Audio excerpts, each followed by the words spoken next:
Good evening, everyone, and welcome to this special edition of Monday Night Travel for an update on efforts to end hunger around the world. I'm Ben Green, and I'll moderate our travels.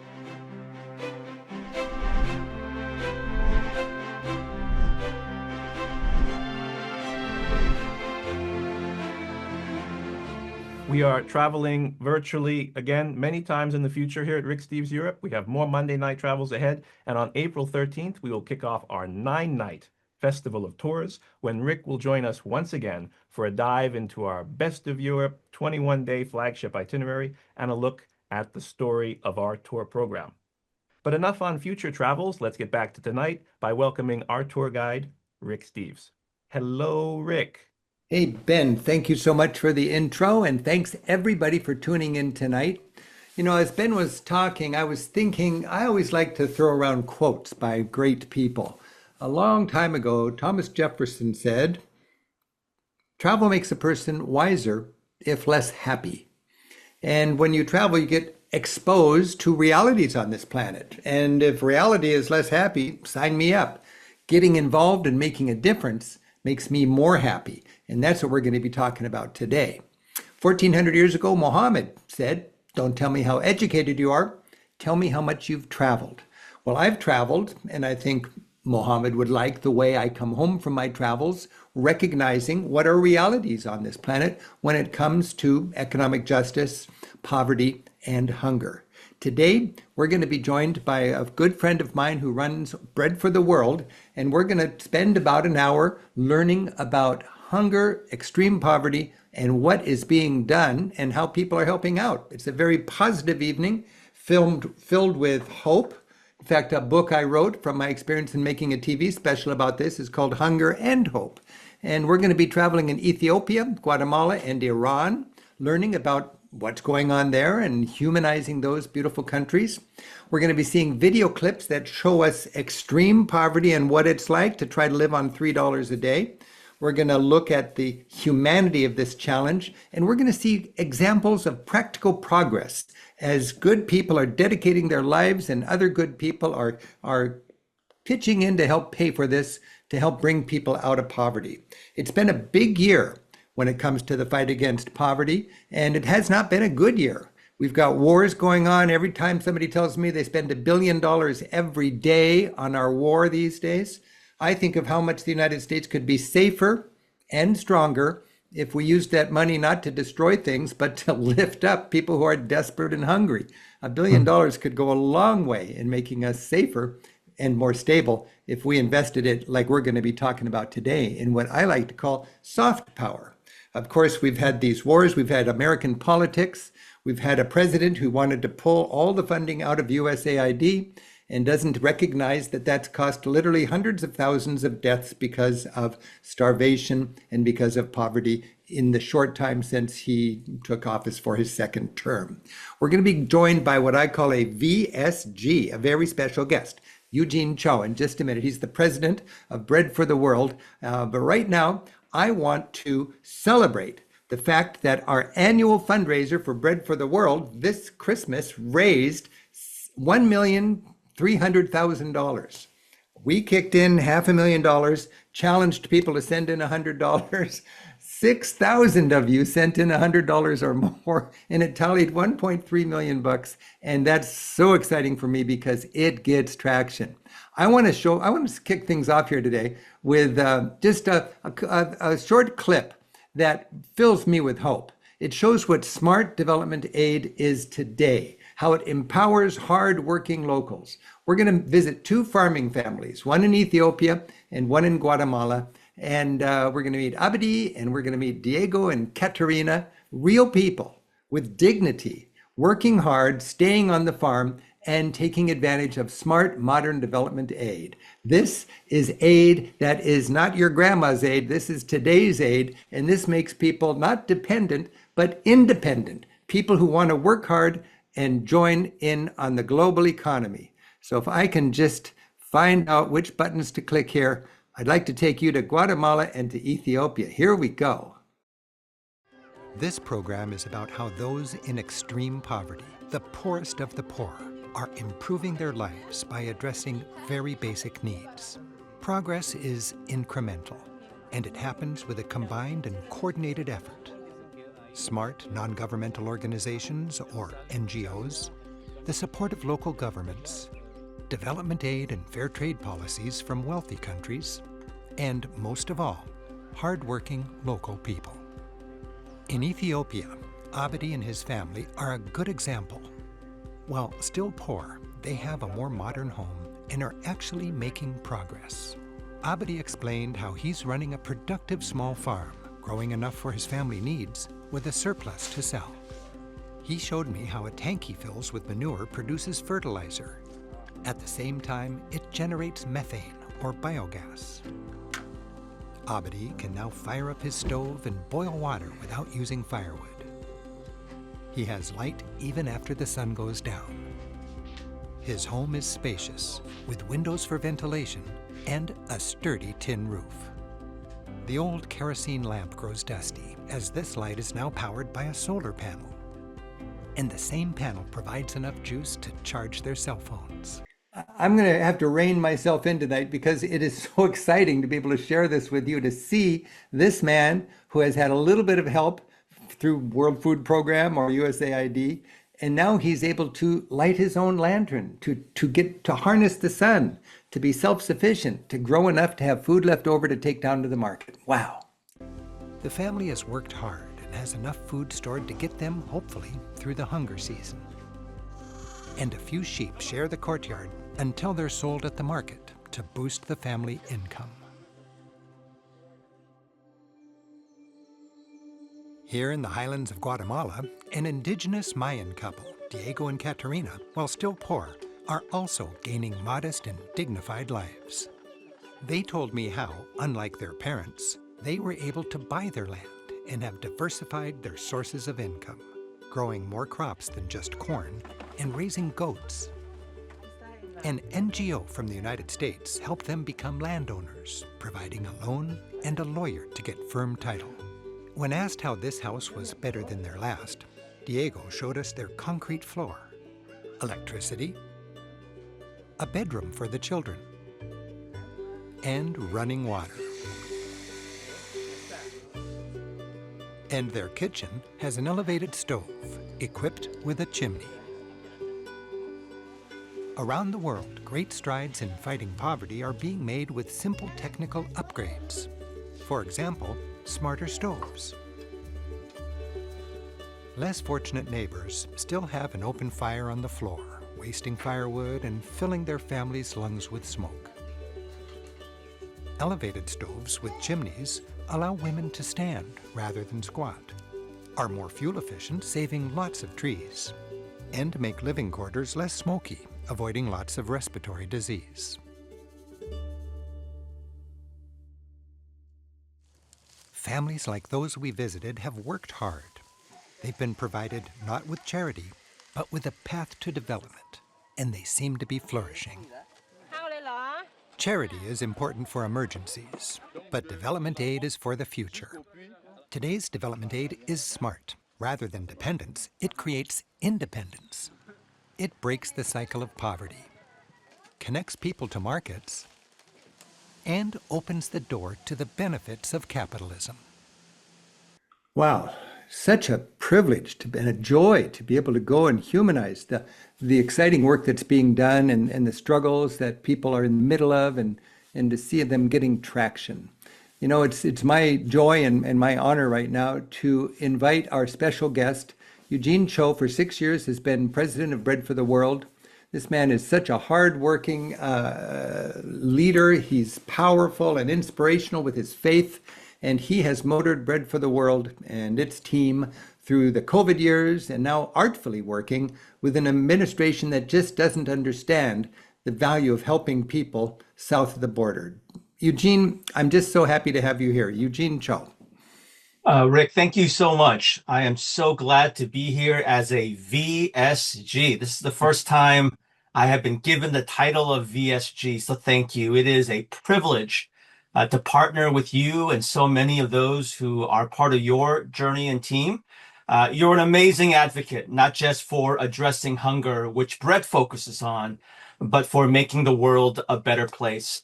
Before we get too far into the show, I do want to begin by thanking you and the 6,000 of those who joined your year-end campaign, and everyone that's here tonight that's expressing interest in learning more about how we can work together. Can we do a high five, Eugene? Let's see if that works. Let's do it. Okay, there you go. All right, I'm so happy for that, the response that we got. 6,000 people responded, and if you look to those last clips, you can see the joy people get. $100 makes a huge difference when it comes to giving people the opportunity to work, produce, and bring their children and their families out of poverty. Hey, Eugene, could you please define for us what is Bread for the World? So Bread is a faith-based advocacy organization. We have a 50-year history of partnering with diverse audiences everywhere with the mission of helping end hunger, both in the United States and around the world. And I guess today during our show, we'll speak more about the ways we work, but just high level, we do that through lobbying, through research, through organizing, and holding prayer and events. And therefore, we use all of those things to urge the US government to put our tax dollars to work in the most effective and efficient ways to help end hunger. Wow. And I'm glad you used the word lobbying, because lobbying has sort of a bad taste in your mouth sometimes because you associate it with people who lobby for things you don't want. But lobbying is part of our democracy, isn't it? And you could also call it advocacy.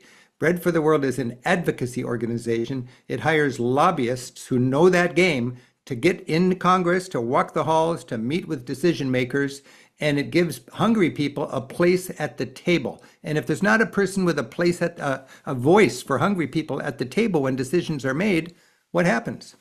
And I think, Rick, you just nailed it. We have to be at the tables where decisions are being made. And the sad reality is oftentimes those who have a lot are invited to those tables, Right. and those that don't have are not invited. That's the reason why we need Bread for the World and others. So I'm really into the concept of stewardship, Eugene. And when I want to give some money to a good organization, I want to get as much bang for my philanthropic buck as I can. And there's lots of good causes. And I think it's a selfish joy, which is a beautiful thing for anybody that has money to give to good causes. That's great. But for me, the way I get the most mileage out of every dollar that I can give is to be sure I'm considering advocacy, because one little triumph with Bread for the World at the table in Congress spills literally, well, billions of dollars, really, doesn't it? That's right. In our 50 years, I can positively say that we've been able to impact the lives of hundreds of millions of Americans and billions of people worldwide. For every $1 that someone donates or invests, as you have, it will correlate to tens of thousands, if not hundreds of thousands of dollars. Again, making a big difference around the world. For every dollar, talk about leverage. Hey, Eugene, you guys have been producing some good little video clips. I like this one here that kind of reviews 50 years of Bread for the World process. And we can get a good look here at how this is real people helping real people, caring people, and it's our democracy in action. Our national budget is a moral document, and people who get into the trenches with this cause put love thy neighbor as part of what they want in their moral document. Let's go back now to a little video, and we'll talk more about this in a couple of minutes. Over the decades, Bread for the World reshaped the role of faith communities in public life. We built a nationwide movement, trained churches to speak out, engaged more than 300,000 advocates. Since Bread began, the share of people facing hunger is nearly half of what it was in the 70s. Over the last 50 years, about 1.25 million Bread supporters have taken nearly 7 million advocacy actions that have changed the policies and programs that once allowed hunger to persist. We helped develop and pass legislation, including the Global Food Security Act, the Child Nutrition Reauthorization Act, and the Global Malnutrition Prevention and Treatment Act. And we strengthened federal nutrition programs like WIC and SNAP. Our efforts helped secure permanent improvements to the Earned Income Tax Credit and Child Tax Credit, directly reducing hunger for millions of families. Part of the progress that happened during that period, when I was president, the U.S. Quadrupled the quantity and improved the quality of U.S. poverty-focused development assistance. And Bread for the World and its members were an important part of making that happen. That was David Beckman, by the way, who was the president for Bread for the World for, I think, about 30 years, along with Art Simon, who founded it. So the three presidents of Bread for the World over 50 years were at that table. Our advocacy helped cut child poverty in half. That's not a hope or a theory. That's a fact. Because of the policies Bread helped shape and protect, millions of children today have more food, more stability, and a better chance at life. This is the power of collective advocacy. The church showing up and making change real. To the question that I have heard, and maybe each of you have heard, there are people that are skeptics or cynics, or they're just not sure. They'll ask the question genuinely and authentically. They'll say, please be honest with me. Do you really believe we can end hunger in our lifetime? Yes, absolutely. We believe that we can end hunger in our lifetime. I think that's why you started Bread for the World. That's why I think you ran the marathon for nearly 3 decades. And that's why I chose to say yes to this invitation, to this calling, because I believe. But today, we find ourselves in a moment of great testing. Global humanitarian aid is facing historic budget cuts. Congress has proposed eliminating funding for anti-hunger programs abroad. Nutrition assistance here at home is under constant threat. Faith voices for justice are being drowned out by louder, divisive forces. Eugene, I'd like to take just a moment for you to give us a recap of this very difficult year. I mean, I've been with Bread for the World for 30 years, and I know you have to be bipartisan, and nothing really happens unless we get Democrats and Republicans together. But we've never had anything remotely like what happened in the last year as President Trump kicked off his second term. Now, just the way I'm trying to get my brain around it, Eugene, is President Trump wanted to, in the name of saving money for the budget, cut out USAID entirely. That's the organized branch in our government that believes in soft power. You help people in compassionate ways, and it makes our world stronger and safer, and it's a good investment apart from love thy neighbor. So you kind of get it both ways. But they just zeroed out the entire program, took down the sign on the building, and had to save, in order to save $40 billion ballpark. And it didn't just disappear, because some of the programs were recognized by everybody as important to keep going. So they found a home in the State Department or other places, and maybe 10 or 20 billion survive, but it's less than half of what it used to be. Can you just take a little bit of time to explain the impact of that Doge destruction of USAID and where it leaves us today? Sure. Yeah, this is a hard question because it's so emotional. This is not just some random policy decision that has no impact. There are some sources that cite that approximately 760,000 plus people have died because of the USAID cuts so far. That includes over 500,000 children. So when you hear a politician say no one has died as a result of these Doge cuts, that is simply not true. And there's a lot more at stake. And what I mean by this is that projections suggest that if we do nothing, that could rise to 14 million additional deaths by 2030. So let me zoom back in a little bit. You've shared that USAID is no longer. It's not coming back. We all know this. But thankfully, there are some programs that are continuing onward. But we see a dramatically smaller, what used to be an agency called USAID is now really a bureau at the State Department, as well as some programs sitting under USDA. So that's a little bit of a nutshell of what's transpired in the year. Maybe the last thing that I'll share is that part of the reason why I think Bread for the World and advocacy is so important is that we're trying to speak with our elected leaders to help reimagine, as difficult as it is, trying to reimagine the future of international global assistance. So there's something that I keep reminding myself because I can be demoralized and I can say all this hard work and now we've just collapsed. But working on the defense to minimize the cuts and salvage what we can is even more important than building on successes when times are good. So if you're minimizing your losses, it's just as productive as in good times, adding on to your gains, right? And now we have to just be artful because it's only allowed if it makes America stronger, if it's can be framed in a way that is self-serving, but at the same time feeding people. That's right. It is really important. The reality is there are people who are so discouraged that they feel like it's not worth it to stay engaged. And respectfully, we tell them, this is the time you've got to double down. And I see a lot of organizations who, because of budgeting concerns, have chosen to withdraw from advocacy. And this is why I feel that much more convicted, the urgency, the burden of showing up at these tables. I'll give you a couple examples. We know that there are some programs that survive because these are really important time-tested programs. Food for Peace and McGovern-Dole Food for Education.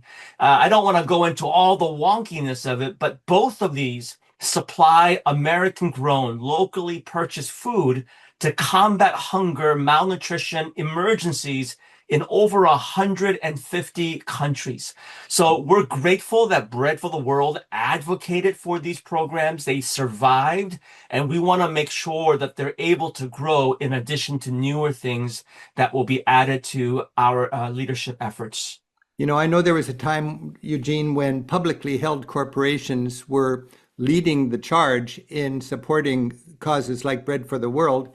And now I understand they are less of a player, and the big corporations that can still do that tend to be privately held corporations because they don't have to answer to a board that has a legal obligation to profit maximize for their shareholders. I'm a privately held corporation. I can give all I want to Bread for the World just because I think it's a good thing to do. If I had a publicly held company with a board of directors, it would be a little more complicated. Do you have any thoughts on that? Well, these are really confusing, challenging, chaotic times. And I think you're right. I think more people are very timid about showing up and speaking up because we are doing work during a very difficult administrative posture, if you will. And this is the reason why individuals, and I would say my motto is this: all hands on deck. That's what it means to be patriotic. If we love this country and also have a larger sense of the global collective, all hands on deck. All hands on deck. And when we're looking at the fundamental causes of hunger, which is something I've always been fascinated by ever since I read the book Bread for the World back when I was a student in my 20s, I've realized that there's a structural basis of poverty. We have so much wealth in this world, but there's a structural basis of poverty and hunger. And lately, I've heard it referred to as the 4 C's. You've got corruption or bad government. You've got climate change. You've got increasing costs because of trade policies and tariffs and so on. I mean, imagine if 75% of your income goes to corn, and that's the staple, and you're just struggling to keep your family in corn, in tortillas or something, and all of a sudden, corn goes up 50%. Well, that's all your money is gone. I mean, that's traumatic. And the 4th C is conflict. And that's in the news right now. Gaza, Iran, and so on. And my takeaway when I did my scouting to write the TV show, Hope and Hunger, was that, and everybody was sort of excited about this back 10 years ago, we're doing so good fighting hunger that mostly hunger will be limited to places where there is conflict. Well, let me show you a little clip, those of you who are watching right now, because I am so heartbroken by the impact of war on hungry people. And think about that when you think today we spent $1 billion dropping bombs and it did nothing but destroy things, so more money has to be spent to build it up, when what really is the foundation of any sort of chaos and broken states and desperation on our planet is poverty and hunger. Check this clip out, please. While there's been tremendous progress globally in the fight against hunger, unfortunately, over the last few years, hunger has ticked up rather than declined. To a great extent, it's because of a combination of three things: conflict, bad governance and corruption, and climate change. Conflict is a major hurdle. Wars, drug trade, gangs, sectarian violence, with so much weaponry ending up in the poor world. It all pushes people deeper into poverty. Statistics show that when there's violent conflict, it's the poorest who suffer the most. More civilians than combatants die. Institutions that hold societies together fall apart, and economies grind to a halt. A global surge in armed conflict, especially in Africa, is a major reason for the recent setback in progress against world hunger. Experts believe that, in the future, most hunger will be in countries racked by conflict.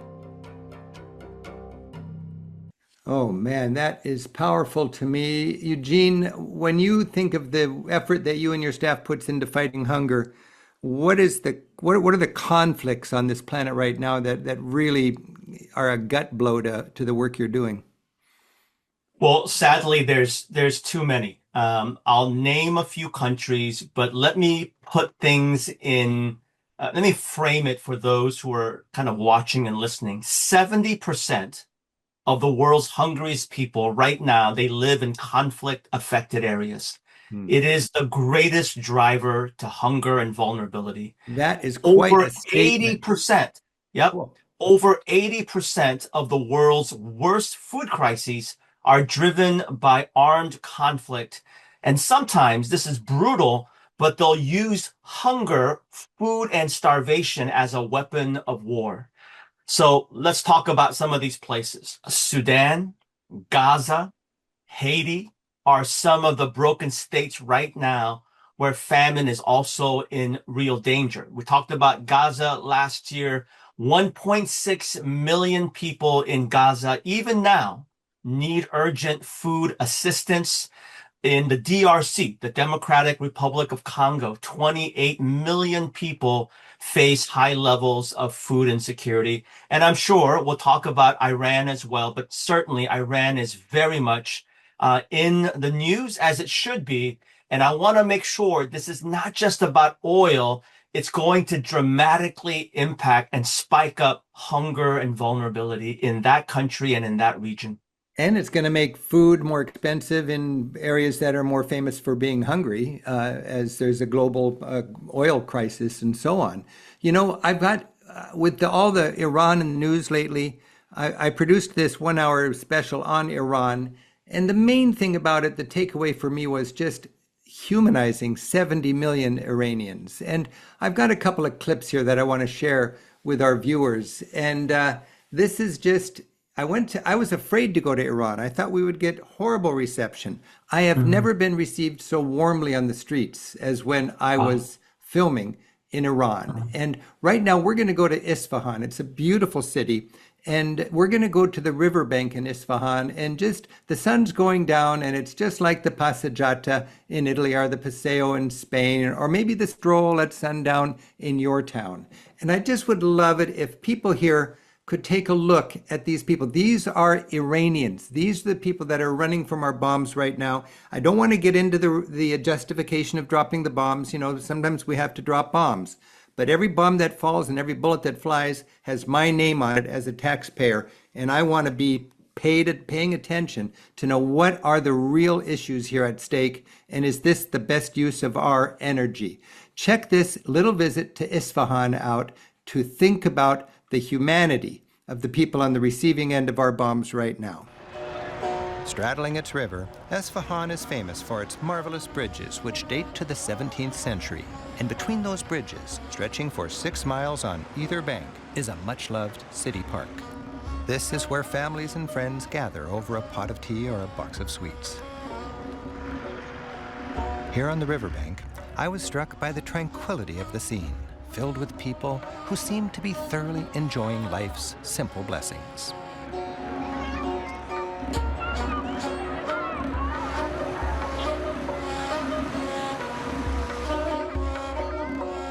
This is every night on the riverbanks of this city, which most of us don't even know the name of this city. Wow. When I'm normally doing my TV work and my producer wants me to interact, they have this command, Rick, go interact. And I'm sort of terrified by that command because I got to go, I got to meet people, I got to strike up a conversation.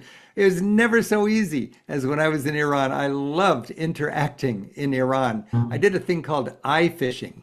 I just called it eye fishing because I could walk 50 meters down this strip of a riverfront and I'd get eye contact with somebody and immediately we would have a conversation.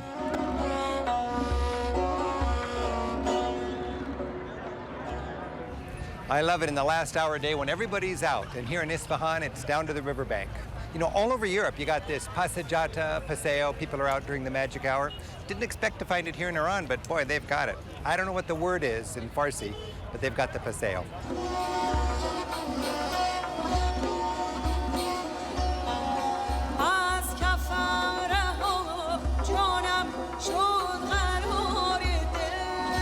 Like the paseo, it's a social scene filled with young men and women and families enjoying the moment. Any interaction between men and women seemed very discreet. Still, even with the constraints of dress and behavior, I sensed a confidence and youthful vitality. To me, these young people felt like the future of Iran. They had a modern sensibility and seemed well educated. I have many friends in America that are... I took it upon myself to do a little investigative reporting here, and I wanted to talk to these young ladies about how they find a boy, how they meet a boy. I have many friends in America that are curious about Iran. Okay. What can you tell them? What message would you give to my friends? Your friends? About people? About the people in Iran, yeah. The people in America. Yeah? Yeah. That's good to hear. Because we want to understand the people of Iran, and if we can make friends, it's a good thing, I think. Yeah, it's great. Do you have friends that you come to see on the river? On the river? No. No. We just come here with our families. Okay. Might you meet a boy down here? No, we don't meet a boy usually. Where do you meet a boy? Where? Someday you must meet a boy. Okay, we will meet a boy, but we are not supposed to find a boy. You know? Oh, they find you. Okay, yeah, they find us. Really? How does that work? Okay, it really works. Does it work okay? Yes. So you have no worries about this? No worries. You'll be happy? Yes. That's good. I hope you're happy. Thanks. Very nice to meet you. You too. Same here. As the sun goes down, the people of Esfahan also gather in Imam Square as if to savor the beauty of their city at twilight.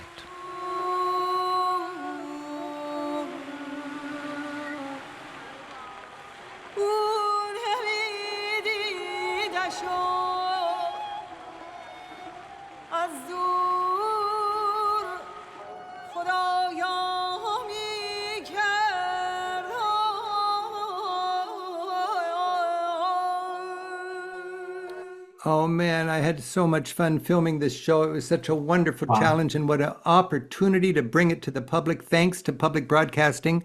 No commercial television station would risk offending their advertisers by airing something like this. But of course, public television, they'll bring it to us because it's people's television, not driven by advertisers. You know, when I filmed this program on Iran, people say, "Why are you going to Iran?" And it was about when we were bombing Baghdad. It was the same year. And my answer was, I think it's good style to know people before you bomb them. It just, you know, sometimes we have to kill innocent people. It's called collateral damage, but it should break our hearts when we accidentally drop a bomb and killed 150 schoolgirls. That happens. That's real. And you just met 2 of them. The people in these countries we don't need to work so hard to radicalize them. I really believe that we do a lot of damage when we radicalize a lot of people that are just trying to put it together. I was in a traffic jam in Iran. We're going to go right now to a university in Tehran, in the big city. And I was in a traffic jam there, and it was just quiet. And suddenly the man in the next car went like this to my driver, rolled down your window. And the man in the next car in the traffic jam handed over a bouquet of flowers. And he told my driver, give this to the foreigner in your back seat and apologize for our traffic. I just thought, well, that never happens in Seattle. It's amazing. We're going to meet some students right now at the university in Tehran. And imagine having the opportunity to walk with these people who are running for cover right now. Tehran is a vibrant metropolis, Iran's social, artistic, and educational center. Its university is the oldest, biggest, and most prestigious in the land. It's quite selective. Only about 1 in 10 applicants get in. Here, as in other Iranian universities, students enjoy a higher education paid for by the government. But wandering through campus, we learned that free tuition comes with strict guidelines as dictated by the theocracy. While I hope to find some nonconformity, the vibe here made BYU seem like Berkeley. Compliance raged. Women are perfectly welcome. In fact, women outnumber Iranian men in both universities and in many respected professions. But segregation is the rule. In classrooms, it's men on one side and women on the other. There was no real student union center, just a small commons in each department, with a snack bar for men and an adjacent one for women. Despite the conservative atmosphere, we found students friendly, curious, and willing to chat. What do you study? Only for chemistry. Chemistry. Very difficult. Yes. For me, very difficult. What do you study? Chemistry. All of you are Yes. chemistry. So we're learning very much when we come to Iran. For example? For example, the people are not angry with America. Yes. Government has a lot of war to each other because their benefits, but there's no war between people. That's a very interesting point. So the governments have a difficult time, but the people, if we meet the people, it's like this. Yes, they're friends to each other. Yeah, it's like They this. I should like be that. friends. Yeah. So for Americans, we're very religious people, but we make the government and the church apart, you know. It's not common to each other, but in Iran, unfortunately, the religious and the politics is mixed to each other. Yeah. So this And it's is. the main problem. You think that's? Yes, it's the main problem of, and it's the main point of that distance between people and government. So you're a modern young woman, Yeah, well educated. I like to be. Yeah. Then you must cover your hair. It's a law in Iran. It's a law. It's yeah. a law. Now, I cannot shake your hand. No, because here is a religious society. So I can go like salam? Me too. I can go salam? No, bye, Khoda Hafiz. Okay. Khoda Hafiz. Hoda He's got, Hafiz. Okay, and I can shake his hand. Yes, yes. I'll shake your hand for her, okay? Thank you. And I did, back then, just between you and me, invent the selfie. Check this out. I would like to take a picture. That's a good-looking hat. Yeah. Yeah. I have a game I like to play with all my new friends. I will go like this. Can I take a picture with you and me? Of course. And all of you guys together. So you can go here. Okay. Are we ready? Yes. So we'll look into the camera and we'll say salam. Salam. We'll say people to people. People too. People to people. I'd love to show you the whole show, you guys. That's a 1-hour show. You can watch it anytime you like for free on my website. You're already there. You know how to get it. Go to the TV section. You can see my Iran show, and you can see my Holy Land show, and you can see my Hunger and Hope show. I hope you're inspired to learn a little more. It's the next best thing to going there, I'll tell you. Iranian women live under strict Muslim laws in public. To a Western viewpoint, the dress code imposed on women seems disrespectful. But according to an Islamic perspective, modesty is considered respectful. In Iran, women's bodies are not vehicles for advertising. You don't see sexy magazines. There's almost no public display of affection. While women can dress as they like at home, in public they wear the chador and are expected not to show their hair or show off the shape of their body. I found their awareness of our camera fascinating. Women seemed to sense when it was near and would adjust their scarves to make sure their hair was properly covered. Local surveys indicate that about 70% of these women would dress more freely in public if allowed. While modesty is enforced, vanity is not out of bounds. In fact, cosmetic surgery, especially nose jobs, is big business here among the middle class. Even though covered up, women expertly utilize their feminine charms. Faces are beautifully made up, and when so much else is covered, particularly expressive and mysterious. Eugene, when your life's work is fighting hunger, and you hear our president cutting all the hunger programs to save 40 billion and asking for 500 billion more in 1 year's military budget, what goes through your mind? Oh, I can't share what goes through my mind. I'm sorry. I know it. I feel bad because you are so artful at just being a Well, team builder, and you've got to do that. You can't get to first base unless you're bipartisan, you know? Well, here's a couple things that I'll just say. One, I want you to know I've actually seen your Iran show years ago, and just rewatching it right now is just really good for my heart Oh, because good. I think you nailed it. We need to humanize one another. Yeah. During a time when we're speaking about America first or America only, we have to understand that you can be patriotic but also be for our neighbors all around the world. So I just want to thank you, first of all, for humanizing the very people that we often hear we are enemies with. And that's just not quite the case. And to your point about budgeting, listen, $1.3 million per minute is spent on this current conflict in Iran. I'm going to say it one more time for the folks in the back. $1.3 million per minute. And think about what that can be used for both here in the US and also all around the world. I just did the arithmetic. In 1 hour, you could quadruple your annual budget at Bread for the World. Imagine that.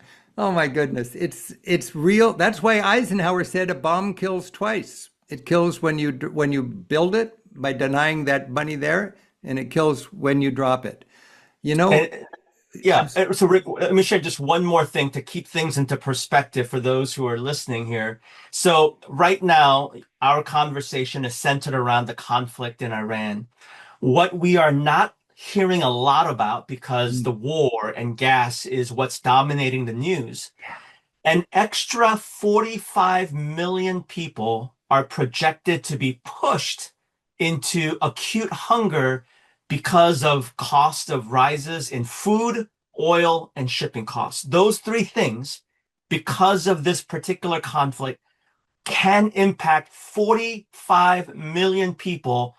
The current record level of acute hunger is 319 million. So we're about to add about 45 million people onto that list. You know, you have a friend who's a charismatic leader in Africa, and her name is Ndidi. And I'd love for you to, I've got a little clip that shows her. Could you set her up a little bit, please? Exactly. Ndidi is not just a leader from the continent of Africa. She also leads an organization called the One Campaign, and she's also a personal friend. And the reason why this video is so cool, she gave these remarks at Bread's annual advocacy summit in DC, and I would love for folks to listen to what she says. All right. Oh my goodness. Here we go. And she lives in a continent racked by conflict, which is contributing mightily to hunger there. In my wall at home, I have this prayer. I'm sure some of you have it in your wall at home. God grant me the serenity to accept the things I cannot change, the wisdom to change the things, the courage to change the things I can, and the wisdom to know the difference. Well, a young African says, no, I'm switching it up a little. I'm no longer asking God to grant me the wisdom to accept the things I cannot change. I'm asking the Almighty to grant me the wisdom and courage to change the things I cannot accept. And what are some of the things we cannot accept? We cannot accept that we're going to let malnutrition regress. The rates, the progress we've made, we can't accept that. I can't accept that the face of Africa is a hungry child. I can't accept it. I cannot accept that the richest nation in the world that spends less than 1% of its GDP on international development has clashed it in many cases to closer to 0.1%. I can't accept it.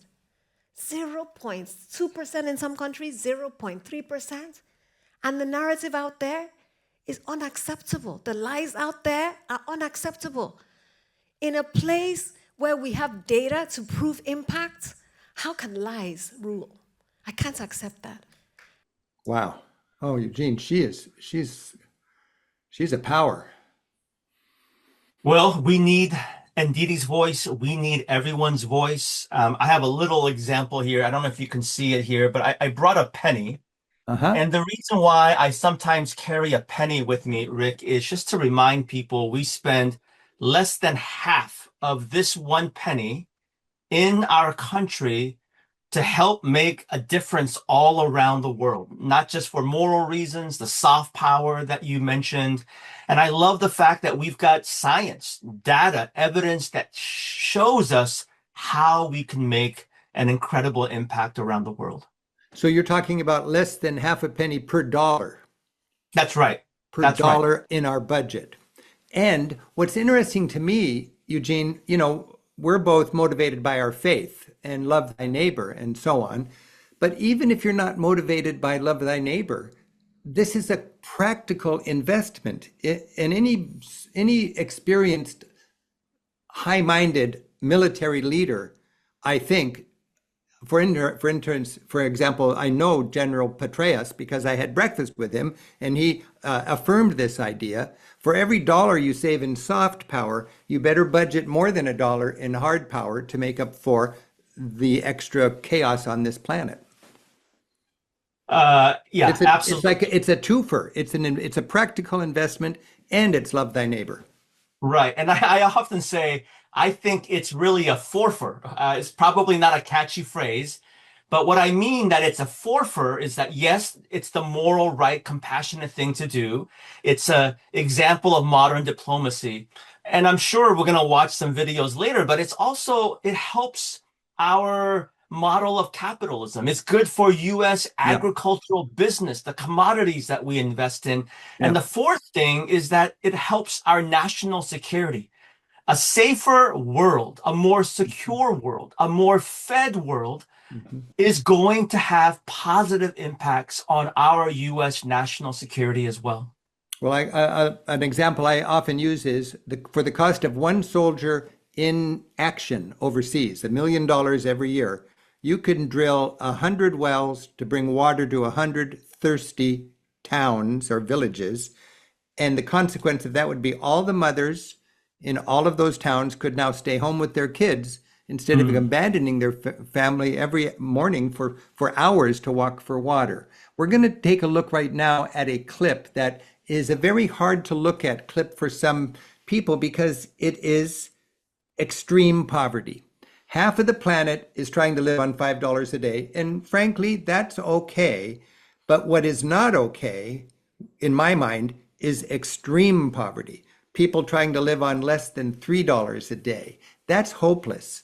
And as we mentioned earlier, we were on a trajectory to end poverty before COVID. And in one generation, we had cut extreme poverty by 50%. But now people in your business know that there's what they call a hockey stick graph. It's clicking up.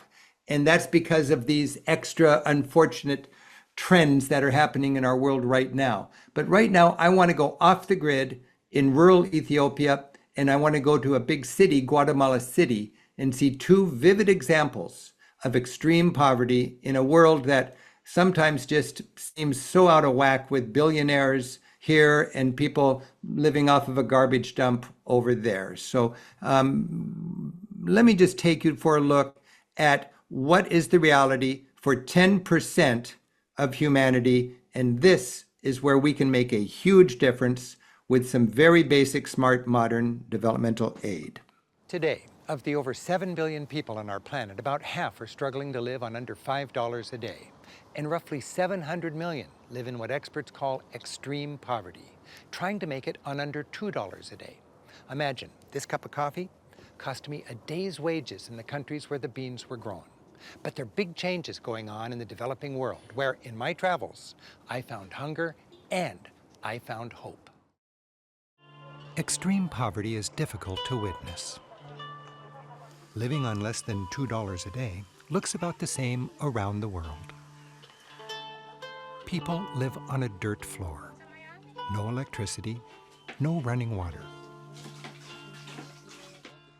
If they're fortunate enough to own animals, they live together. With an open fire on the floor and no chimney, their homes are dark and filled with smoke.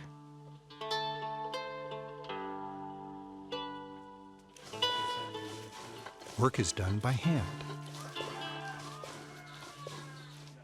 They eat 1 or 2 plates of a starchy staple a day.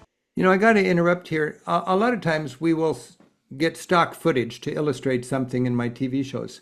None of this is stock footage. This is all, we were there with our camera. We didn't know what was inside this store. We didn't know if there's children or would we be welcome and so on. We were just exploring with the camera rolling. And these are all not hard to find. I mean, these are real people, dignified people living on dirt floors with open fires, wishing their kids could have access to medicine and education and good enough nutrition. Not enough for their children to grow healthy. There's likely little education, job skills, or understanding of good hygiene. The people in this family will probably never be seen by a doctor. One unanticipated crisis, a storm, an accident, a sick parent, and these children go hungry. Hundreds of millions of people like these struggle daily, out of sight and out of mind of those of us who are more privileged. The gap between rich and poor in our world is huge. It's huge between rich countries and poor countries. It's huge within rich countries, including the United States. And it's huge within poor countries. Like any big city, Guatemala City has its poor districts and its wealthy districts. And the gap between rich and poor in Guatemala is particularly wide. The planned community of Ciudad Cayala is a protective haven for people with wealth. With stylish boutiques, name brands, movie theaters, and the kind of relaxed ease that comes with a sense of physical and financial security. The realtor here knows how to sell a condo. You have everything you need? Yeah, you have everything you need. You have the movie theater, you have the supermarket, you have a church, you have restaurants, you have coffees, you have academies, you have, oh, you name it. So you never need to leave this place if you don't want to. Actually, that's the concept, that you have everything in a walking distance. I visited him one year. I came back, he's a realtor, and I came back the next year, and I think he really thought I was interested in buying a condo. While the wealthy in such a development have carefully scrubbed cans for garbage, at the other end of the economy, people earn their living digging through garbage. In the same city, thousands eke out an existence scavenging from the city dump. Like in many big cities in the developing world, an entire class of people are professional recyclers. Trucks with scavengers hitching a ride rumble in and out of the dump all day. Guatemalans actually compete for the opportunity to work here. Fido Sandoval, a former gang member in the city who spent many years scavenging in this dump, describes the experience. Everyone is working on recycling different kinds of materials. People who are stronger and faster get a little bit of everything.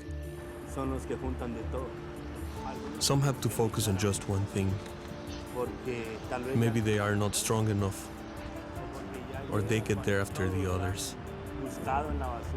So they just get what is left. Every day you're in a struggle, risking your life for basically nothing. It's difficult because you arrive with hope to be able to earn something. And you're in a constant struggle to survive. There is no security. You might earn $6 today, or you might cut your foot and you have to go to the hospital. What is the stigma of a person who works in the dump? Maybe it's a big stigma, but it's actually scary to learn a new job, to learn something else, because they aren't used to other jobs, because you think you can't do it.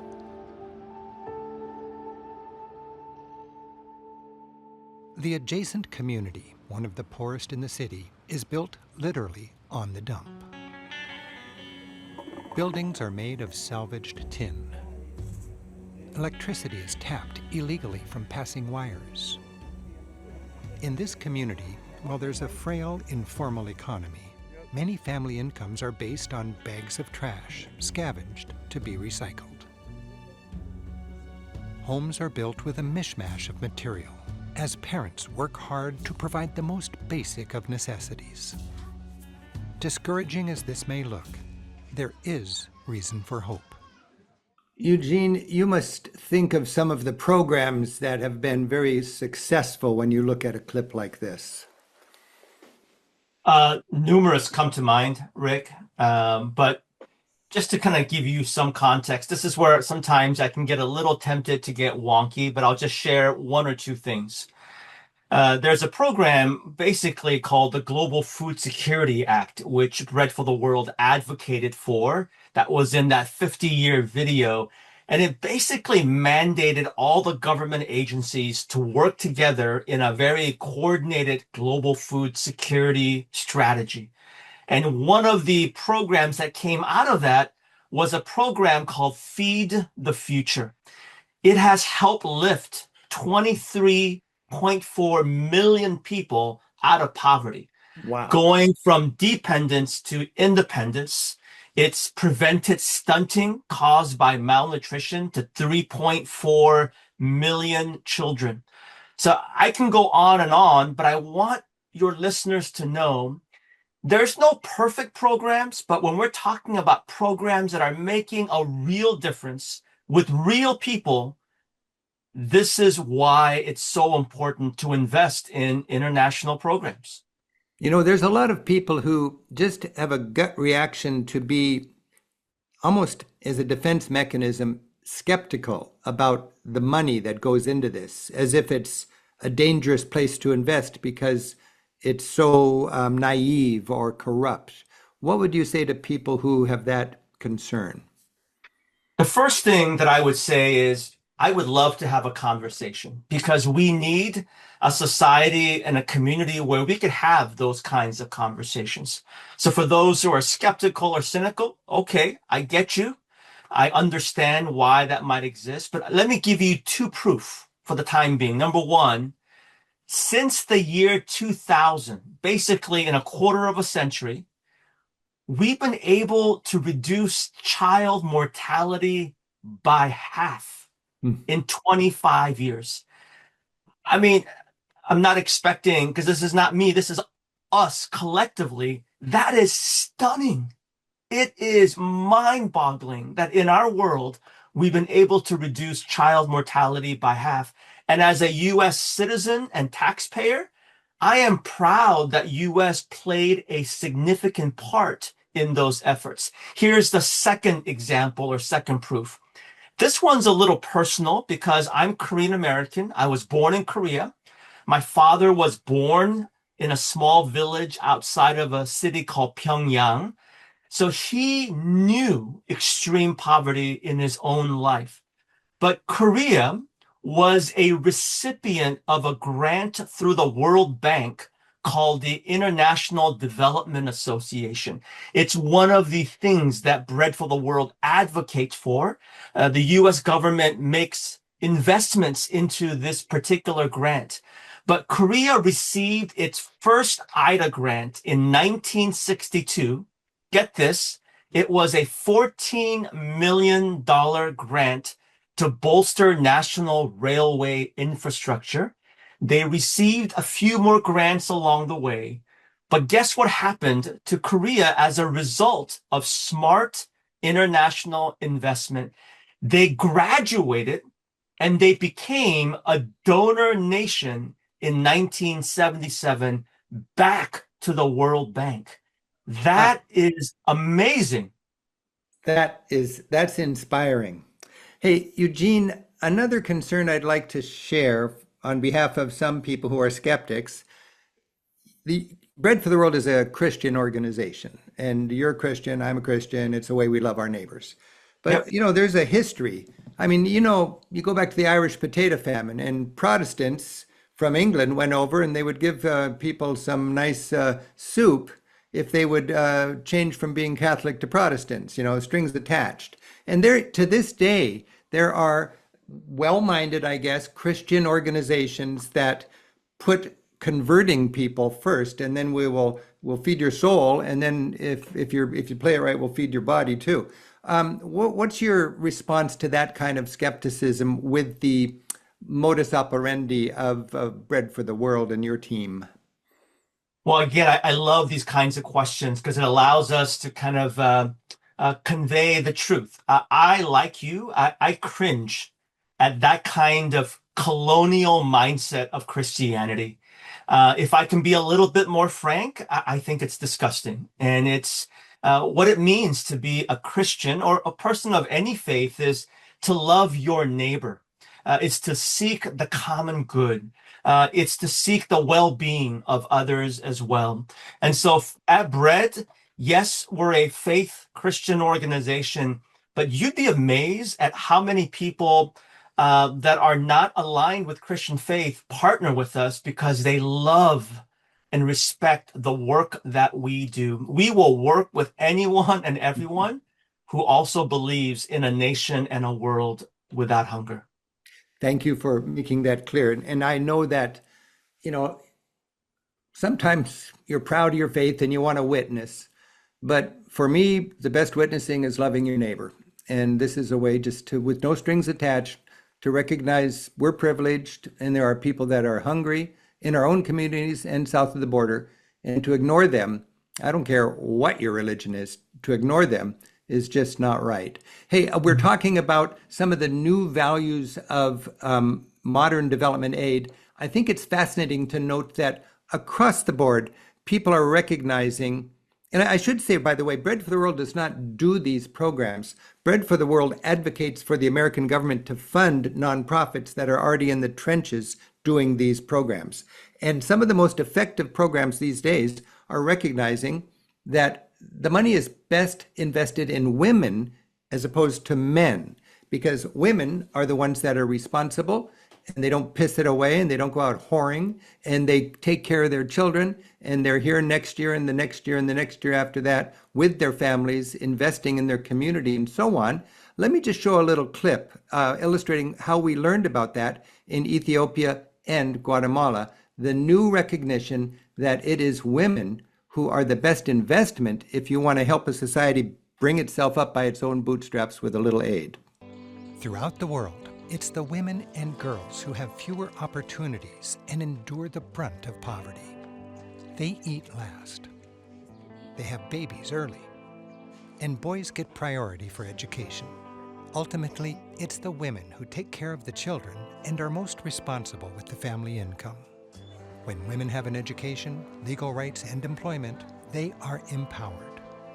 Experience has shown the importance of relying on women to spearhead development projects. One of the reasons we know that it's worth investing on women is that women always put the care of their families and their children ahead of themselves. So for us, it's very important to ensure that we educate women, that we give women a voice, and that translates in empowerment of women, money, and therefore development of their family and their children. Boy, I got to say, that's Laura Mello. She was the director of the World Food Programming in Guatemala when we were there. And she's the kind of caring, smart, hardworking person who could write her ticket in any realm. And she's dedicating her career to living in this community, helping connect caring people from the rich world with really people in need in the developing world. And she's the kind of person that I get so much gratification for helping empower. by making sure she gets the support that she needs to do the work she's doing. If we want to be successful in terms of addressing poverty, hunger, malnutrition, we know we have to work with women because that will translate in development of the full community. In Addis Ababa, a local NGO called Women in Self-Employment is helping Ethiopian women develop small businesses. These women are taught basic workforce skills and are given vocational training. In a place where any solid job is a good job, these women learn to sew. They gain skills to join the hospitality industry. And they learn to be computer literate. Organizations like this are in the business of producing success stories. And judging by the smiles here and the quickness with which these students embrace an impromptu opportunity to dance, this one's doing just that.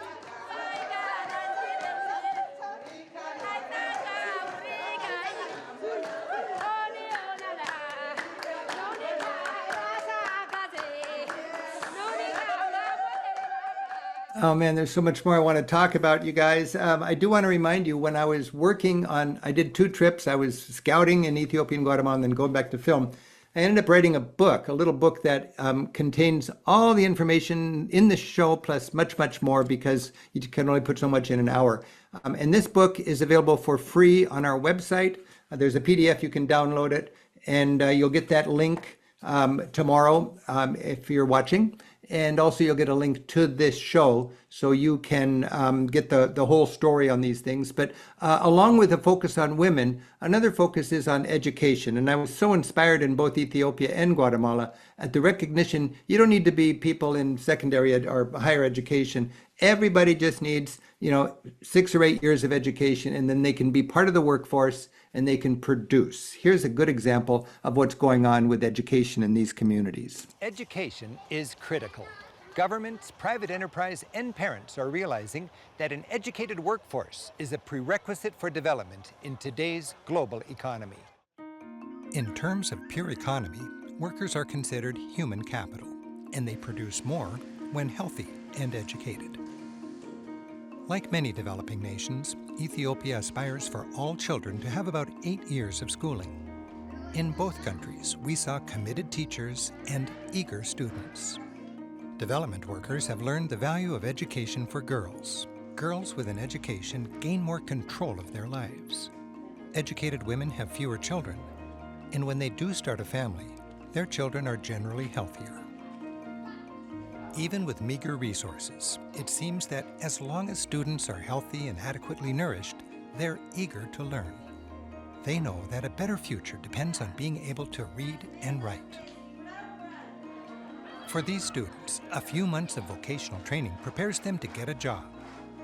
Computer labs, welding skills, plumbing, and a field with lots of future employment, being a solar panel technician. Hey, Eugene, we got to keep moving along. There's so much we could talk about, but I'd love it if you could just take a word about the importance of education in development and then segue into Jasmine, who is a wonderful person that can model some of the work you're doing. Sure. Well, I think your video captures it so well. Education is not just about the immediate response. It's about really setting people up for independence, for long-term development. And both are essential. Like, we know that there are situations in the world where we need immediate responses, but think about the power of education for agency all around the world. A lot of folks might not know that issues of hunger also impact the United States and our neighbors in our respective neighborhoods or schools and so forth. And so I'm going to share a video, or ask you to share this video. It's a testimony from a college student named Jasmine Fajardo, who basically talks about the impact of this program called SNAP. All right. I am a SNAP recipient. My family was raised on food stamps, and that was the way that I was able. I asked my mom, freshman year of college if she knew what SNAP was, and she was like, "Are you kidding? That's exactly how you were able to get through school." And it was just become something that I wasn't even aware of, which is why most students just aren't aware of what resources are out there until they're in a situation where they are struggling meal to meal and still figuring out school on top of that. So something that was huge for me was understanding and now acknowledging that, hey, this is what social welfare programs do, and this is how federal nutrition assistance programs actually work. And for me, not being so focused on how I was going to feed myself, which was like my mom's main priority, I was able to really get through school, and now I'm in the honors program at my universities and able to flourish as a student. So Eugene, how is SNAP faring with the struggles we've got right now with funding things with our government? It's a tough environment. We can't mince words here. It was basically cut about $187 billion over the course of 10 years. Now, it could have been worse. The initial threats to SNAP were over $300 billion. So we were playing defense during that time, but it is going to have a significant impact. But there's a couple of things that I want to just say. For those that might not be familiar, SNAP is like modern day food stamps. It stands for Supplemental Nutrition Assistance Program. And I'm just so tired and sick of people thinking that it's fraught with waste, fraud, and abuse, because that's simply not true. The majority of the people that are on SNAP have jobs, are working, but it's simply not able to keep up with the cost of living and all the challenges in our nation. A couple more things. It impacts 41 million people. It serves 41 million people, Americans in our country. Half of them happen to be children. And we live in a country, and I got some visual effects for people. We live in a country where 14 million children in our country are food insecure. That's the reason why protecting SNAP is one of our biggest priorities. Oh, I hate to be so overtly political, but make America great. There's 14 million people that need food stamps. There's one billionaire that needs that much more money. You choose. Where should that money go if you want to make this country great? It just seems such a very important work that you're doing, Eugene. And I am so impressed by the way that the good stewardship that you have with your budget. We were able to raise this last Christmas, as we mentioned earlier, $1.3 million. I do this every Christmas. For I think 5 years, we've met our goal of raising $1 million for Bread for the World, and it's the best dollar I could imagine spending, to be candid about it. And I was just so impressed that 6,000 people responded. 6,000 people actually got out their checkbook or went online and filled out the form with their credit card and donated $100 or more each. And that matched my $500,000. And again, we raised 1.3 million. And I understand that's about 10% of your annual budget at Bread for the World. And I'm so thankful to be able to do that. But now I want to do this again, but I'd like you to tell me how my money is going to be used, okay? What difference does that kind of make? Sure. So you're right. Our budget's around $12, $13 million a year. And what that does, in addition to helping us create strategic events in Congress, in DC, grassroots, in Brazil last year for climate, the UN climate event, but it also allows us to assemble some of the most talented, committed staff that are doing this work every single day. So for example, I have a group of folks that are lobbyists that are on the Hill nearly every single day, meeting with members of Congress, the administration, with staffers. We're also doing research on strategies to end hunger, to make sure that our recommendations and advocacy is based on evidence and science and data. And then we have a group of organizers all around the country who are meeting with advocates like yourself and others state organizers, regional organizers, state organizers, because what really is going to move Congress is not just me. It's not just you, Rick. They need to hear from their constituents in either their district or in their state. I know that these numbers can be a little overwhelming, but just last year, because of your generosity and the 6,000 people that contributed, we were able to help facilitate over 200,000 letters to Congress. Wow. We held 405 meetings with members of Congress and their staff in DC, in addition to 350 more grassroots congressional meetings collectively. That is a lot of relationship building. And as a result, you and I talked about how this past year has been very challenging, and it has been. But I also want you and your listeners to know that we were able to add, along with the coalition of people, we were able to add $19 billion to the initial proposal that was presented by the White House. So they presented a budget for international global programs, and through lots of advocacy and meetings with members of Congress, we're thrilled that they were able to add $19 billion. When it's all said and done, that is going to make an impact on millions of people around the world. You know, Eugene, that is so inspiring. We've got a little clip here. It's just a couple minutes long, and it really gives us a good look at how Bread for the World coordinates and does this impressive work. Let's share this, and then we'll talk about it on the other side.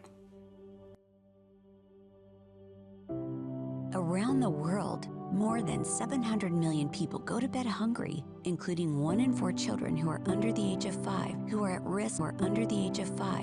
risk for life-threatening malnutrition. And in the US, over 47 million people experienced food insecurity.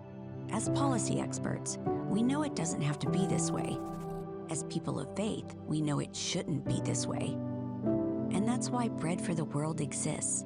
We are an informed, collective voice, compelled by our faith in Christ to love our neighbors, especially those who experience hunger. We are called to speak up and urge our nation's decision makers to pass policies that end hunger both in the United States and around the world. Since 1974, Bread for the World has united individuals and churches, creating a movement of 300,000 faith leaders, congregations, and partners advocating for policies to end hunger. We advocate because we are commanded to love our neighbors. We research, draft, and push for legislation that addresses hunger's root causes. We lead coordinated letter-writing campaigns that inspire communities to write tens of thousands of letters to Congress. And it's working. We help to expand nutrition programs, ensuring millions of children get a healthy start. We secured billions in emergency food aid, helped reduce child mortality worldwide, and championed debt relief for low-income countries, transforming lives in developing nations. Our advocacy has led to healthier school meals, more robust support programs for families, and innovative solutions to domestic and global hunger. During the pandemic, we championed policies that kept families fed and poverty rates low. Today, our Nourish Our Future campaign prioritizes advocacy for policies that would provide millions of children the food they need to thrive in the U.S. and around the world. But our work isn't done. We need your help to make hunger history. Will you join us? Will you speak up to make hunger impossible to ignore? Will you pray for those in need and give to support our work? You, me, us, our neighbors, all of us, together. We are Bread for the World.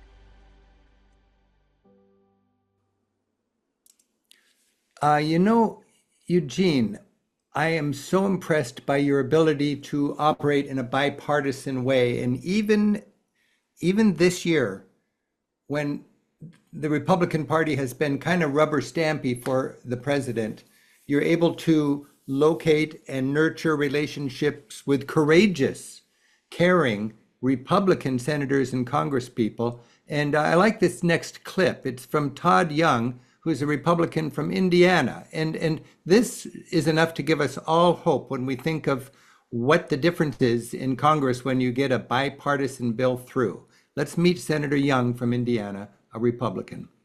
Hello, I'm Senator Todd Young. Over the years, I've received countless letters from members of Bread for the World. Many of these letters are personalized and ask me to support specific policy solutions to the problems of domestic and international hunger and food insecurity. I've been moved by these letters and I've learned from reading them. Messages like these are important in helping elected officials discern their own stances on critical public policy issues. So I'd encourage you to keep your letters, your phone calls, and your visits coming. You're making a difference, and I appreciate you taking the time to communicate with me and my team. Thanks so much, and God bless. I'm Johanna Hayes, Congresswoman for Connecticut's 5th Congressional District. Before coming to Congress, I was the person at my church who collected letters to send to legislators for Bread for the World. As a member of Christ CME and the larger CME Connectional Ministry, I collected thousands of letters to send to legislators asking them to do something to end global hunger. Today, I'm on the receiving end of those letters. Thousands of letters come to members of Congress, and I see that passion and commitment and advocacy still exists. I sit on the Committee of Agriculture and the Subcommittee of Nutrition and Foreign Agriculture. So I see all of the work that you're doing, and I know that Congress has the ability to make the investments to end global hunger. So thank you.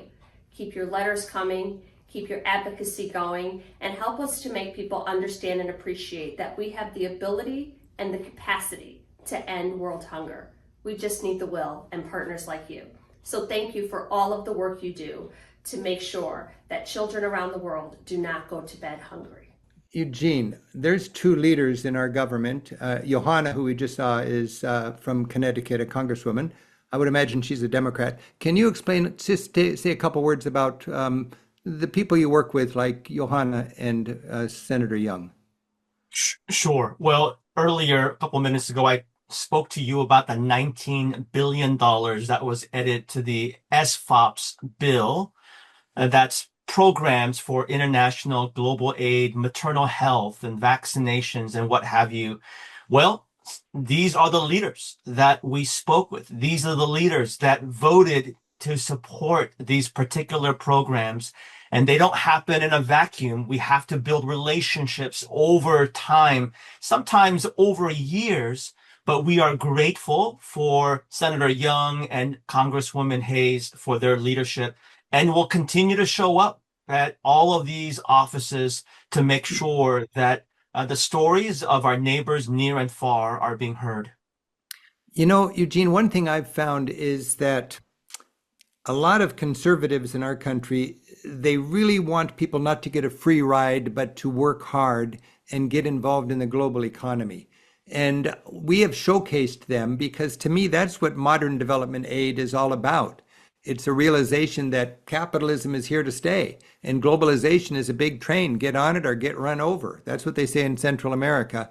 I'd like to show this last clip. It's just 2 minutes to highlight hardworking people south of the border that just want to work their land, stay on the land, not go to the big city or not come into our country. They just want an opportunity to get in on the game, and we can get them that opportunity with smart, modern aid. Here we go.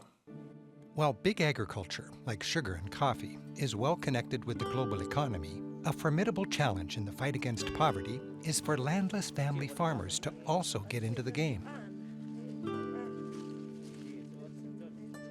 High in the hills of Guatemala, an NGO has helped Pedro and Ana buy land and counsels them to maximize their yield and profit. Pedro used to leave his family for work in the coffee plantations. He still works hard, but now he's independent. The loan's paid off, and he owns the land. Through the NGO worker, Pedro shares his story. Contento, alegre, porque antes no había terreno.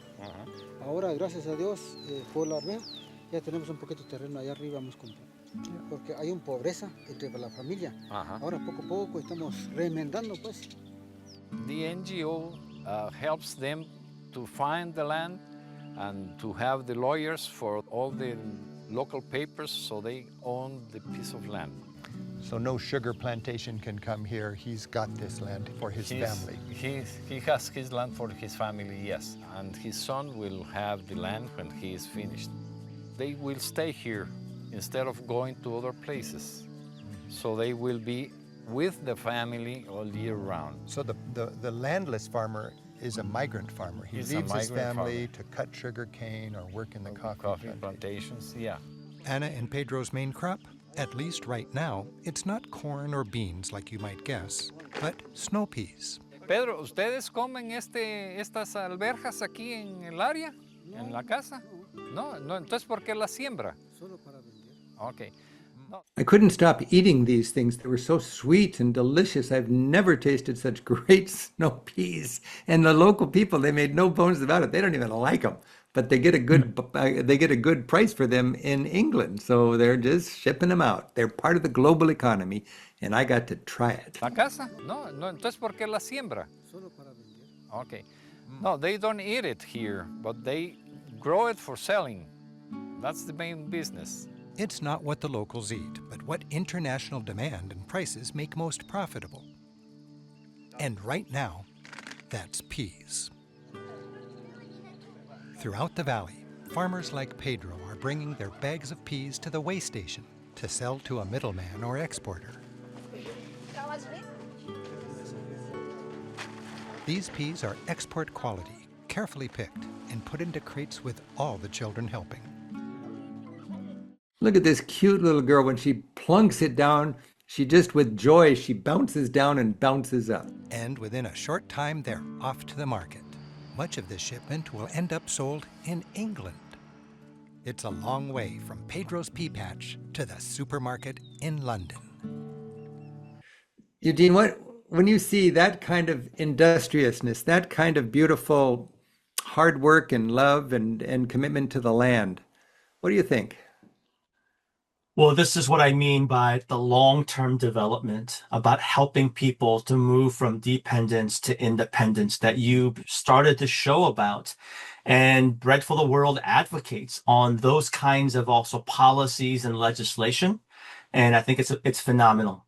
And it is sort of like music to the ears of conservative skeptics about welfare queens and this sort of thing, you know, to see the work ethic that people have south of the border who just need a little support, and how many good people are in the trenches down there helping them out. You know, similar to the way that I'm crisscrossing Europe with a mission, I know you've been busy crisscrossing the United States with a mission. We're out of time. We'll have a few minutes for questions, but could you just wrap up your sort of takeaway with where our country's at and what are the challenges confronting us, and what are your reasons for keep on working and being hopeful in helping people get food on the table via the good work of Bread for the World? Yeah, Rick, you're right. I've been traveling a lot in the past year, especially here in the United States, but also around the world. And there is a lot of emotion. There's grief over violence that we've seen. There's anxiety about the economy. There's moral distress about the tone of our politics, the impact of our policies. So I'm not gonna beat around the bushes. There is frustration, there is cynicism, there is exhaustion, but there's also resilience and a prevailing sense of concern for one another, especially around the world, and there's hope. And I've been so encouraged by people continuing to show up, to speak up, and to act. And as I hope I prove to you and to your listeners, that even in this environment, we've been able to see some positive policy change. And I want to just encourage people, stay the course, don't give up, stay engaged, and let's continue to speak up. Beautiful. Thank you so much, Eugene, for sharing this and all the hard work you do. I like to say, the work you do is not a charity, it's a service. You're doing, I believe in specialization of labor, and you and your team are doing what I can't do as expertly in the halls of Congress. And inspired by your work, I can raise my voice and let my Congress people know and my senators know that I care about this and I'm one of their constituents, and I expect them to be tuned in to the practicality and the good investment dimension of this kind of work, as well as the importance of loving our neighbors. So thank you, Eugene. And Ben, I think we're ready for a few questions. We are, Rick. But first, Eugene, Rick, on behalf of everyone who's traveling with us tonight, thank you so much for bringing up this important topic and taking the time to share the stark reality of what's going on with us. I know we were all deeply touched and feel the need to act. So you have so many supporters tonight in our viewers. Thank you so much. Thank you, Ben. And Rick, before we get to some questions, how about a word from our sponsor? Well, our sponsor today is this is just one big 1 hour and a half long ad for privileged Americans, people that work hard. We've got a winning system. I'm so thankful for all the travels we can do and everything, but half of humanity will never see their name on a plane ticket, and 10% of humanity would be worried about where their dinner's going to be tonight. And we can balance our privilege and our vacation dreams by being good stewards of our wealth and loving our neighbor any way that you can imagine doing that, by empowering advocacy like the work that Bread for the World's doing. People can get to know more about it. They're going to get an email tomorrow with lots of links. Go to school on it. I'm so thankful that I did a trip south of the border instead of back to Europe one year. It lit a fire in my heart that's been burning for 50 years. And I'm very, very thankful for that.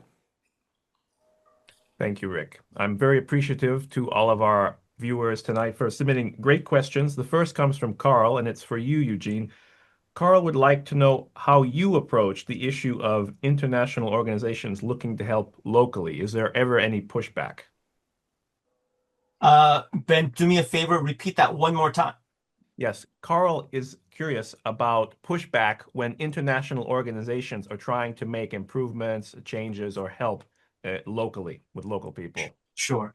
Well, anytime any organization, domestic or international, wants to make improvements, we should all be ears. No one doing this work is ever suggesting that it's perfect or can't use more improvement.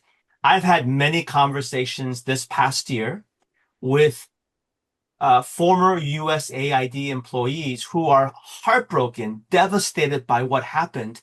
And they would be the first ones to tell you about their list of wanting to see USAID improve. I'm grateful that those folks are still trying to do this work, wanting to work with the US government, the State Department, USDA, about how we can make things smarter and more efficient.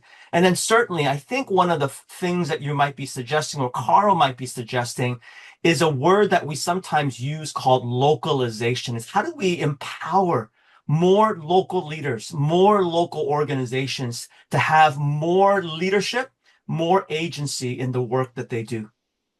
Are you talking about people here, or are you talking about leaders in the receiving countries where non-government organizations are working? That's right, the latter. Yeah. So that's that leaders. Concern. That's that concern about sort of imperialism with our values and coming in like a bulldozer, wanting it to be our way. That's right. And I think decades ago, those were certainly happening in many ways. And this is where the phrase Western savior complex often came about. And I think we have to own up to that, name that there are dangerous elements. And I'm grateful that as I, like you, have had a chance to travel to many nations around the world, I've seen the resilience, the leadership, the brilliance of local leaders, and we need to do all that we can to elevate these leaders. Why? Because someday when organizations or governments leave, we need local leaders to continue to do their amazing work. Great. Thank you both. A question from John. How do you foresee American humanitarian aid returning in a future administration? Are you hopeful that we can return to the previous level of aid or even surpass it? Wow, that's a great question. And I'm going to kind of give a two-folded answer. I'm actually not overly concerned about the next administration because there's so much work to be done right now. Like lives are on the balance right now.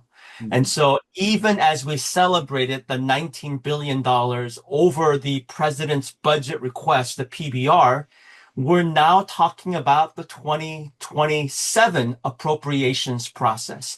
Just last week, the State Department revealed their plan of a bureau, a new bureau that is basically sort of replacing USAID. And so we're working with them, trying to engage them about how can we make the most difference now. But of course, in terms of future administrations, our desire is we envision a world one day where extreme poverty will no longer exist. And if we believe that, then yes, we do imagine and hope that there is going to be a healthy, robust building of smart international global programs. If I could just jump in, it's really good to get your hands on books that can give you the latest on this. This is a book written by David Beckman, who was Eugene's predecessor, I think is the word, for 30 years running Bread for the World. Poverty Abolitionist. I'm more than halfway through it, and it is really good. And David has dedicated his whole life to this. And this would be right up to date on his take, very accessible, which is a thing that Bread for the World is great with. And there'll be a link in tomorrow's email if people want to pick up David's brand new book. It's going to be out in the next couple of weeks, and stores all over the country are taking pre-orders. And Rick, I'm pretty sure David is on this call watching. And so it's a phenomenal book. Would love to encourage people to check it out. Good. One final question for you, Eugene. Tina writes, in addition to giving to Bread, are there corporations that regularly support Bread that we could give our business to? Wow, that is a great question. We don't have a lot of corporations or companies. We would love to encourage anyone that knows businesses or companies that are interested in partnering with Bread for the World. One of our favorites is HEB out in Texas. They're a fantastic supporter of what we do. But we also have lots of churches and denominations. There's also a company. That's the thing, though. That's the thing. How many churches? This is the roots of Bread for the World is mobilizing churches to do letter writing campaigns. So if you've got a church, be an advocate for Bread for the World at your church, as we do at my church, and then you have letter writing campaigns, and you're in the hot wire, the hot connection with Bread for the World, and you're able to mobilize your voice beyond your dollars. It's really quite powerful. Absolutely. Ben, there is one more company I'd love to highlight. It's called Rick Steves Europe. They're one of our most generous sponsors and supporters. And so, again, we're really grateful. My staff, they'll put some links, if they haven't already, about how people can join Bread for the World. That's probably the most tangible ways to become a member. Yeah. We have about 60,000 members all around the country who are members of Bread for the World. And through that, you could also write a letter to Congress, whether you're a member or not. And as Rick shared, learn how your church or small group or gardening group can start a letter writing campaign. Eugene, what a delightful hour and a half we've had together. I look forward to this. I hope we can make it an annual get together. And you inspire me. And I hope that we have inspired a few people who have joined us tonight. Thank you, Eugene, and please give my thanks to your entire hardworking staff. Rick, thank you so much. We love you. We respect you so much. Thanks for living what you preach and teach. It means so much to so many people. All right. Hey, well, thank you. And Ben, we've got every Monday coming up. We've got great travels, Monday night travel. And we thank you for being with us today, and we'll see you at a future Monday Night Travel.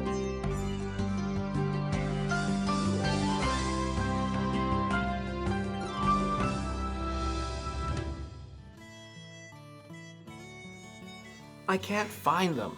You mean the Rick Steves guidebooks, which you can consult to get the most out of every day and every dollar on your next trip? They're right over there, Ben. No, I'm looking for the subscribe button, which you can click to be notified of more great travel videos. It's right here. No, the whales. You said we were going to see whales. All I see are sheep and castles. Oh, Ben, we are really gonna need to work on your British geography.